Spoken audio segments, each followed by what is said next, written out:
Hello दोस्तों, मैं हरीश मिश्रा स्वागत करता हूं आपका अपने YouTube channel fine art education point में।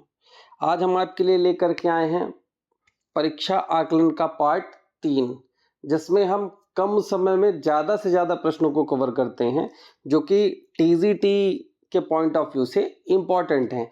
ऐसे प्रश्नों को हम कवर करते हैं। तो शुरू करते हैं अपनी आज की क्लास। पहला प्रश्न है, गुलेर चित्रशैली का संरक्षक व प्रवर्तक कौन सा राजा था? तो गुलेर के संरक्षक व प्रवर्तक की जो हम बात करेंगे तो राजा हरिश्चंद्र जो हैं यही संरक्षक व प्रवर्तक माने गए हैं। इनमें से पहाड़ी स्कूल के मुख्य केंद्र कौन से हैं? तो इसमें से 4 ऑप्शन हैं, आप पहले देखें। कोटा, बूंदी, किशनगढ़ ये राजस्थानी के हैं। बसोहली, गुलेर, कांगड़ा ये पहाड़ी का है। बीजापुर, गोलकुंडा, नाथद्वार नहीं, ये तो मिक्स है। तो इसका राइट आंसर हो जाएगा बसोहली, गुलेर और कांगड़ा। नेक्स्ट, जश्न इनमें से किसकी चित्रफलक चित्रकारी है? तो जश्न जो है, जश्न हम देखेंगे तैयब मेहता की है। इसी के जैसा एक और प्रश्न आता है, जख्म। कंफ्यूजन सीरीज में मैंने कराया था, जश्न तैयब मेहता का है और जख्म सोमनाथ होर का है। निम्नलिखित में से कौन से चित्रकार चित्रों में मोम और ऑयल रंग वाले मिश्रण तकनीकी का उपयोग करते थे? तो चूंकि चित्रों में ऑयल कलर में मोम रंगों को मिश्रित करके प्रयोग करते थे, ऑप्शन जो इसमें दिए गए हैं उनके हिसाब से राइट आंसर होगा जी.आर. संतोष। जी.आर. संतोष ने अपने ऑयल कलर में मोम रंगों को मिश्रित करके प्रयोग किया है। स्याह कोष्ठ का राजा, किंग ऑफ द डार्क, भित्ति चित्र के चित्रकार कौन है? तो स्याह कोष्ठ का राजा या king of the dark question आए तो इसके जो चित्रकार हैं वो हैं के.जी. सुब्रमण्यम जी। किस समकालीन चित्रकार ने चित्रकला श्रृंखला आवाजों की स्मृति, रिमेम्ब्रेंस ऑफ वॉइस का निर्माण किया? ये बहुत अच्छा प्रश्न हो सकता है। आवाजों की स्मृति ये किसका है? तो ये राइट आंसर होगा, ये बी रमेश ने बनाया है। तो राइट आंसर बी रमेश हो जाएगा। प्रसिद्ध राजस्थानी लघु चित्र राजा अनिरुद्ध सिंह हाड़ा के चित्रकार का नाम बताइए। तो राजा अनिरुद्ध सिंह हाड़ा का जो चित्र है वो उत्कल राम ने बनाया था। तो राइट आंसर हो जाएगा उत्कल सिंह। निहाल चंद किस राज दरबार के चित्रकार थे? तो निहाल चंद जिसने बनी ठनी बनाई थी किशनगढ़। लाल किले का निर्माण किसने करवाया था? लाल किला 2 है, एक दिल्ली में लाल किला है, एक आगरा में लाल किला है। आगरा के लाल किले का निर्माण अकबर ने कराया था और दिल्ली के लाल किले का निर्माण शाहजहां ने कराया था। लेकिन मुख्य रूप से जो प्रसिद्ध है वो दिल्ली का ही है, दिल्ली का लाल किला। तो राइट आंसर हो जाएगा शाहजहां, क्योंकि दिल्ली का लाल किला जो है उसे शाहजहां ने बनवाया था और जो आगरे में लाल किला है उसे अकबर ने बनवाया था। किस मुगल शासक के शासनकाल में मुगल चित्रकला सबसे अधिक पल्लवित हुई? तो मुगल चित्रकला की बात कर रहा है, तो मुगल चित्रकला का स्वर्णकाल सबसे ज्यादा पल्लवित हुई थी जहांगीर के समय में, इसीलिए राइट आंसर है जहांगीर। किस लघु चित्र शैली में दीप्यमान आभायुक्त रंगों का गहरी सुसंगति के विरोधों में प्रयोग हुआ है और ये आकारों के निश्चित बाह्य रचनाओं के भीतर सपाट रूप से लगाए गए हैं? जब भी आप केवल ये एक लाइन याद रखो, लघु चित्र में दीप्यमान आभायुक्त रंगों, बस इतना प्रश्न आया, सीधे राजस्थानी लगा दो। निम्नलिखित में से उस्ताद मंसूर का चित्र कौन सा है? तो दिए गए विकल्प में हम देखेंगे तो उस्ताद मंसूर का जो चित्र है वो है साइबेरिया का सारस, इसका राइट आंसर है। प्रसिद्ध चित्रित पांडुलिपि पुस्तक दास्ताने अमीर हमजा, जिसे सामान्यतः हमजानामा नाम से जाना जाता है, के अधिकांश भाग को किस मुगल शहंशाह के संरक्षण में चित्रित किया गया? तो हमजानामा का जो कार्य है वो मुख्य रूप से अकबर के शासनकाल में हुआ है, क्योंकि हुमायूं के समय में नींव रख दी गई थी, लेकिन अगर कभी पूछे किसके शासनकाल में चित्रित हुआ तो हमेशा अकबर ही आएगा। अकबर के ही शासनकाल में चित्रित हुई और अकबर के शासनकाल में ही पूर्ण हुई है। तो राइट आंसर अकबर। मध्य प्रदेश के किस कलाकार को कालिदास सम्मान, जो कि मध्य प्रदेश में दिया जाता है, मध्य प्रदेश सरकार ने किस कलाकार को कालिदास सम्मान से सम्मानित किया है? तो चूंकि अब कई लोगों को कालिदास सम्मान मिल चुका है तो यहां हम ऑप्शन के हिसाब से सही करेंगे। तो यहां जो ऑप्शन है, तो इनमें से दिए गए ऑप्शन में के.जी. सुब्रमण्यम जो है ये कालिदास सम्मान से सम्मानित हैं। वह कौन से कलाकार हैं जिन्हें उनके वास्तविक नाम की अपेक्षा उनके उपनाम मणिदा के रूप में अधिक जाना जाता है? तो कहीं कहीं मणिदा मिलता है, कहीं कहीं मनीदा मिलता है। तो मणिदा या मनीदा देखेंगे तो ये केजी सुब्रमण्यम का उपनाम है। तो राइट आंसर मणिदा। ये उपनाम वाली सीरीज हमने कराई थी तो उसमें हमने ये बात बताई थी। मुगल सम्राट अकबर द्वारा आरंभ किया गया प्राचीनतम पांडुलिपि चित्रण निम्नलिखित में से कौन सा है? मुगल सम्राट अकबर द्वारा आरंभ किया गया प्राचीनतम पांडुलिपि चित्रण हमजानामा, क्योंकि सबसे पहले हमजानामा ही शुरू किया गया था। ठीक है, तो राइट आंसर हमजानामा। किस मुगल शासक के काल में कला का पाश्चात्य प्रभाव दिखाई देता है? ये प्रश्न भी अच्छा है, कंफ्यूज करता है लोगों को, लेकिन ध्यान रखना जब भी हो किसके समय में दिखाई देता है तो अकबर के समय से दिखाई देने लगता है। सर्वाधिक की जब बात करेंगे तो सर्वाधिक सबसे ज्यादा यूरोपीय प्रभाव हमें शाहजहां के समय में दिखाई देता है। सबसे ज्यादा अनुकृतियां तो हम देखेंगे तो फिर वहां दिखाई, लेकिन शुरुआत की जब बात की जाएगी तो हमेशा ध्यान रखना अकबर होगा। तो इसका राइट आंसर होगा अकबर। किस मुगल शासक के काल में कला का पाश्चात्य प्रभाव दिखाई देता है? तो अकबर के समय से दिखाई देने लगता है। जख्म, तो राइट आंसर इसका अकबर ही होगा। जख्म नामक शीर्षक कृति की रचना कर। अब जख्म और जश्न दो मैंने बताए थे। जख्म सोमनाथ और जश्न तैयब मेहता। तो जख्म पूछा तो जख्म सोमनाथ और। किस चित्रकार को भीलों का चितेरा उपनाम से जाना जाता है? उपनाम वाले सीरीज में भीलों का चितेरा भी करवाया था। भीलों का चितेरा गोवर्धन लाल जोशी को कहा जाता है। प्रसिद्ध चित्र मदर टेरेसा चित्रकार मदर टेरेसा एम.एफ. हुसैन की है। मीर सैयद अली और बसावन किस मुगल बादशाह के काल में कार्य थे? तो मीर सैयद अली, अब्दुल सम्मद, दसवंत, बसावन अकबर के समय के हैं। तो राइट आंसर अकबर। प्रसिद्ध चित्रकारों की भी हमने श्रृंखला करवा दी है कि किस काल में कौन प्रसिद्ध चित्रकार था, किसके समय में। निम्नलिखित में से मुगल कालीन चित्रकार दसवंत के गुरु थे। तो मुगल कालीन जो चित्रकार मुगल कालीन दसवंत के गुरु कौन थे? दसवंत, जिसे ख्वाजा अब्दुल सम्मद इसने दसवंत को ट्रेंड किया था, इसलिए राइट आंसर दसवंत के जो गुरु थे वो अब्दुल सम्मद थे। किस सम्राट ने अपने कोर्ट के लिए कलाकार विचित्र को नियुक्त किया था? तो राइट आंसर है जो विचित्र है ये शाहजहां के शासनकाल का चित्रकार है। तो राइट आंसर हो जाएगा Shahjahan. Master of the mountain नाम से किसे जाना जाता है? Master of the mountain Nicholas Roerich को कहा जाता है। लघु चित्र धारा के पास बैठी योगिनी, ये जो चित्र है किस शैली में बनाया गया है? तो दक्कनी शैली की बीजापुर शैली के अंतर्गत बनाया गया। तो राइट आंसर बीजापुर। गोलकुंडा में कौन सी शैली फैली? तो गोलकुंडा बीजापुर गोलकुंडा अहमदनगर दक्कनी शैली के रूप है, इसीलिए गोलकुंडा का राइट आंसर हो जाएगा दक्कनी शैली।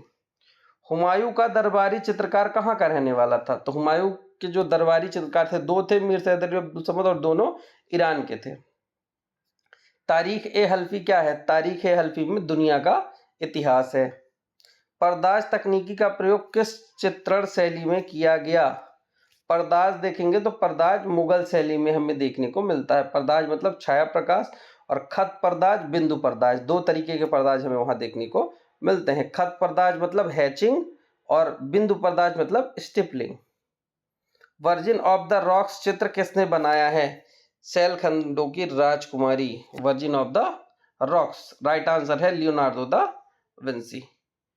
1495 में ने शुरू किया द लास्ट सपर, जो कला के इतिहास में सबसे प्रभावशाली कार्य में एक है। देखो the last supper Leonardo da Vinci का है और the last judgment Michelangelo का। तो एलोरा किस राज्य में स्थित है? एलोरा देखेंगे तो महाराष्ट्र में स्थित है, महाराष्ट्र के औरंगाबाद में। एलोरा की कौन सी गुफा छोटा कैलाश के नाम से जानी जाती है? तो एलोरा की 30 नंबर की जो गुफा है वो छोटा कैलाश के नाम से जानी जाती है। बादामी की खोज का श्रेय किसे जाता है? बादामी की खोज का श्रेय स्टेला क्रैमरिश को जाता है। रोनाल्डिनी पिएटा के मूर्तिकार कौन है? तो ये जो है ये मूर्ति माइकल एंजेलो के द्वारा बनाई गई थी। तो राइट आंसर माइकल एंजेलो। वह चित्रकार जो वास्तुकार और मूर्तिकार दोनों था, तो माइकल एंजेलो चित्रकार के साथ साथ मूर्तिकार भी थे। चित्रकार, मूर्तिकार, वास्तुकार तीनों थे।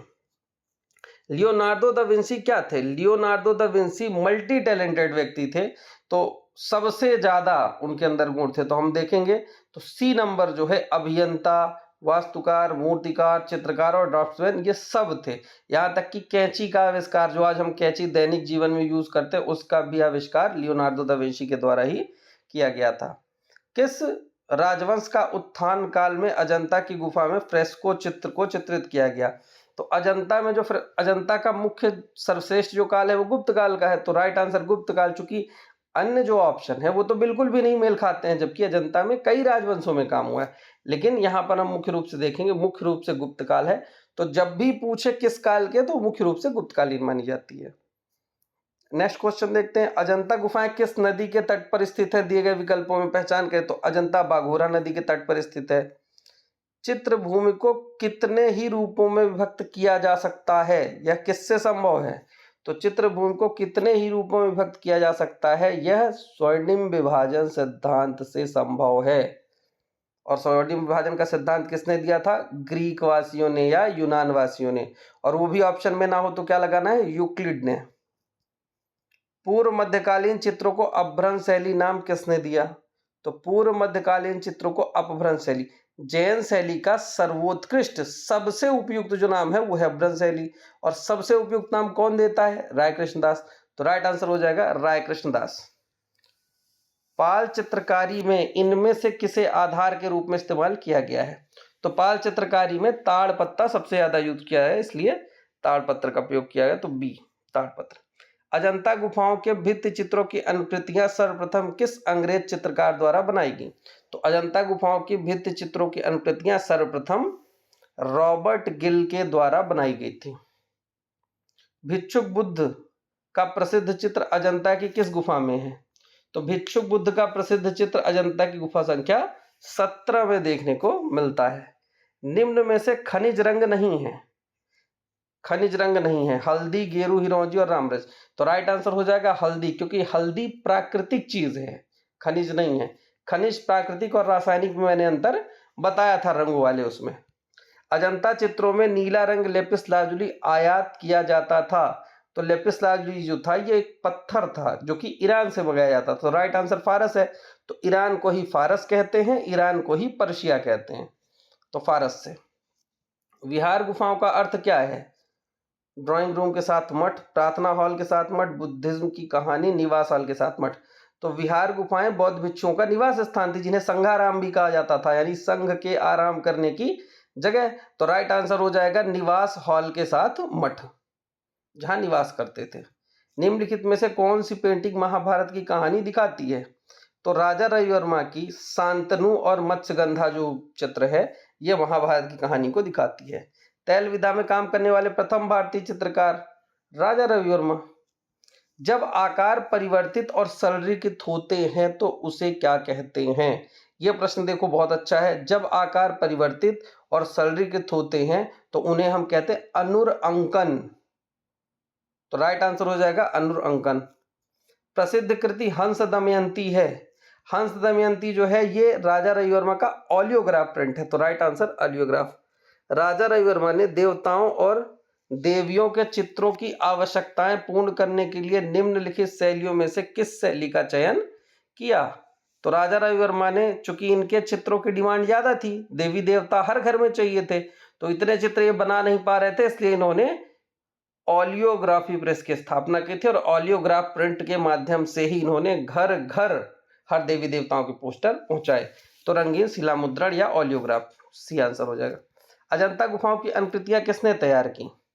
तो दिए गए विकल्पों में अजंता गुफा की प्रतिलिपियां असित कुमार हलदार ने तैयार की थी, क्योंकि नंदलाल बोस, असित कुमार हलदार ये सब लेडी हरिंघम की अध्यक्षता में 1909 से 11 के बीच में इन लोगों ने तैयार की थी। तो राइट आंसर असित कुमार हलदार हो जाएगा। जोगीमारा गुफाएं रायगढ़ पर किस क्षेत्र में स्थित है? तो रायगढ़ सरगुजा जिले, भाई हम पढ़ते ना जोगीमारा, छत्तीसगढ़ के सरगुजा जिले के रामगढ़ पहाड़ी पर स्थित है। तो राइट आंसर सरगुजा क्षेत्र। 5वीं शताब्दी में ध्यान मग्न बुद्ध किससे संबंधित है? तो 5वीं शताब्दी की जो ध्यान मग्न बुद्ध वाली मूर्ति है ये गुप्त काल की है, क्योंकि 5वीं शताब्दी गुप्तों का समय है। बराबर और नागार्जुनी पहाड़ी पर कितनी गुफाओं की नक्काशी हुई है? तो बराबर और नागार्जुनी पहाड़ी पर, बराबर पर 4 और नागार्जुनी पर 3, गोपी वापी वर्तिका। तो राइट आंसर हो जाएगा 7। दोनों का पूछा है तो दोनों का मिला करके 7 गुफाओं की नक्काशी की गई है। चमरधारिणी यक्षी का संबंध है। चमरधारिणी यक्षी दीदारगंज यक्षी को कहते हैं, जो हाथ में लेकर के पकड़ी है दीदारगंज यक्षी में मूर्ति, उसी को चवर भी कहते हैं, इसलिए चवरधारिणी कहते हैं या दीदारगंज। तो चवरधारिणी यक्षी का संबंध दीदारगंज से, क्योंकि ये दीदारगंज से प्राप्त हुई थी। कटरा टीला मथुरा से प्राप्त बुद्ध की आसनस्थ प्रतिमा किस काल की है? भाई कटरा टीला मथुरा में है और मथुरा की कला कुषाण काल से संबंधित है, तो राइट आंसर सी हो जाएगा। हमें प्राचीन पदक पर उभारदार नक्काशी युक्त मूर्ति कला माया देवी का स्वप्न कहाँ मिलता है? माया देवी का स्वप्न भरहुत के स्तूप में देखने को मिलता है। माया देवी का स्वप्न और जेतवन विहार का दान, ये दोनों बहुत ही इंपॉर्टेंट हैं। और प्रयोग की दृष्टि से जल रंग के कितने प्रकार होते हैं? प्रयोग की दृष्टि से जल रंग के 2 प्रकार होते हैं भाई, एक ट्यूब के तरह आते हैं और एक घुले घुलाए आते हैं, तो 2 हो जाएगा। Right answer C. भारत के राष्ट्रीय ध्वज का कौन सा रंग भूमि के उपजाऊपन, विकास और मंगलता को दर्शाता है? देखो उपजाऊपन की ही बात आ गई तो हरियाली, बिना हरियाली की कोई उपज तो होती नहीं है, तो राइट आंसर हो जाएगा सी, हरा। वर्णिका भंग क्या है? वर्णिका भंग विभिन्न रंगों की मिश्रित छाया, यानी विभिन्न प्रकार के रंगों का ज्ञान वर्णिका भंग कहलाता है। सौंदर्य प्रकृति और सौंदर्य की प्रशंसा से संबंधित सिद्धांतों का एक समूह क्या कहला? भाई सौंदर्य प्रकृति और सौंदर्य की प्रशंसा सौंदर्य शास्त्र के अंतर्गत आती है, तो राइट आंसर सौंदर्य शास्त्र। सौंदर्य शास्त्र के जनक का नाम क्या है? सौंदर्य शास्त्र अभी मैंने पढ़ाया था, उसमें बताया था कि सौंदर्य शास्त्र के जो जनक है वो वामगार्टन है, तो सौंदर्य शास्त्र का जन्मदाता वामगार्टन को माना जाता है। कामसूत्र का अनुवाद किसने किया? देखो अंग्रेजी में बात आती है तो प्रश्न बदल जाता है। यहां पर दिए गए विकल्पों में से क्षेमेंद्र, अभिनव गुप्त और यशोधर पंडित, क्योंकि कामसूत्र का टीका है जयमंगला, और टीका मतलब अनुवाद ही होता है, तो राइट आंसर हो जाएगा यशोधर पंडित।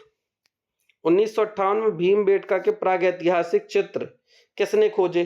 तो 1958 भीमबेटका का खोज वी.एस. वाकड़कर ने की थी, विष्णु श्रीधर वाकड़कर ने, तो राइट आंसर ए हो जाएगा।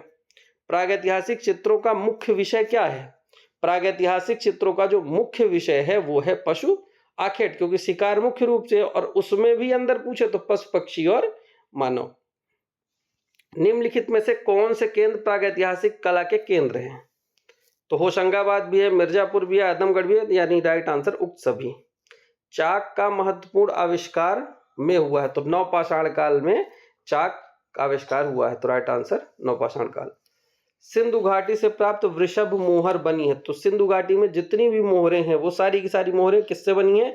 पहला ऑप्शन हमें सेल खड़ी रखना है, अगर सेल खड़ी ऑप्शन में ना हो उस स्थिति में हम टेराकोटा लगाते हैं, तो सेल खड़ी मिल गया, तो राइट आंसर सेल खड़ी। मोहनजोदड़ो में पाए गए पुजारी राजा का वक्ष किस से बना था? दिए गए विकल्पों में पहचान करें। मोहनजोदड़ो में पुजारी राजा का वक्ष ये भी सेल खड़ी पत्थर से ही बना है। किस स्थान पर पक्षी का पिंजड़ा पाया गया है? तो पक्षी का पिंजड़ा हड़प्पा से हमें प्राप्त होता है। हड़प्पा के चित्र जब मैंने हड़प्पा से क्या क्या मिला है ट्रिक में जब मैंने बताया था, तो आपको एक स्त्री और एक पुरुष का चित्र बना करके उनके हाथ में जो जो चीजें पकड़ाई थी वही सब वहां से मिला है। तो स्त्री के हाथ में हमने एक पिंजड़ा भी पकड़ाया था, तो राइट आंसर पक्षी का पिंजड़ा हड़प्पा से होगा। सिंधु सभ्यता के किस साक्ष्य के कारण पूर्व आर्य सभ्यता के रूप में जाना जाता है? ये भी बहुत अच्छा प्रश्न है और प्रीवियस ईयर में केवी वगैरह के एग्जाम में पूछा गया है। तो इसका जो राइट आंसर है वो है स्क्रिप्ट और तांबा। स्क्रिप्ट और तांबा की वजह से इसे पूर्व आर्य सभ्यता के रूप में जाना जाता है।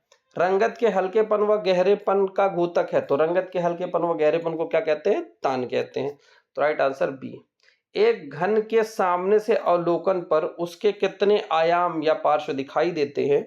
यदि घन का एक किनारा कोर आपके ठीक सामने बीचों बीच हो और यह आपके दृष्टि स्तर से नीचे रखा हो, तो देखो अगर घन आपके सामने कह रहा है कोना दिखाई दे, ऐसे कोने पे करके रखा जाए और दृष्टि तल से नीचे रखा जाए, तो 2 साइड के और एक ऊपर का 3 तल हमें दिखाई देंगे, तो राइट आंसर हो जाएगा 3 तल।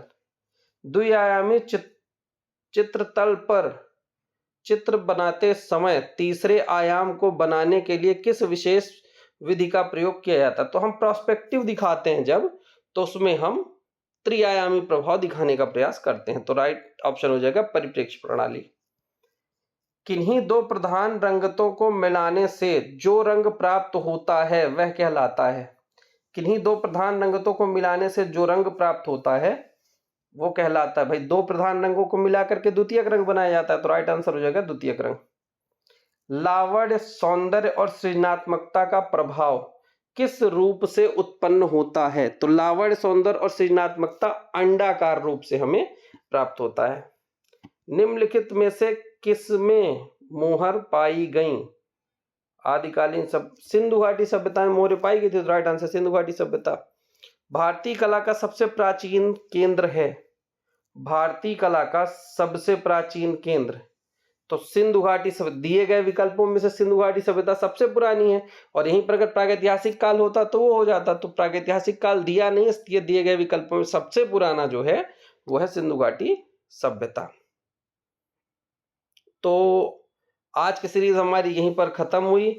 आपको कैसे लगे प्रश्न आप कमेंट करके जरूर बताना, और जो प्रश्न आपसे ना बने हो उन प्रश्न को नोट करके आप उन्हें तैयार कर लें, क्योंकि इसमें जितने भी प्रश्न दिए गए हैं वो बहुत ही अच्छे प्रश्न हैं और किसी न किसी एग्जाम में पूछे गए हैं या पूछे जा सकते हैं। इसलिए आप अगर सब बन रहे हैं तो बहुत अच्छी बात है, और अगर नहीं बन पा रहे हैं तो जिन जिन प्रश्न, क्योंकि ऐसा तो नहीं कि एक भी नहीं बना होगा, जिन जिन प्रश्नों में आपको दिक्कत है वो प्रश्न केवल आप नोट करके तैयार करते चलिए, क्योंकि यही लेवल होता है और इसी लेवल के प्रश्न पूछे जाते हैं। तो मिलते हैं नए वीडियो में, तब तक के लिए धन्यवाद। राधे।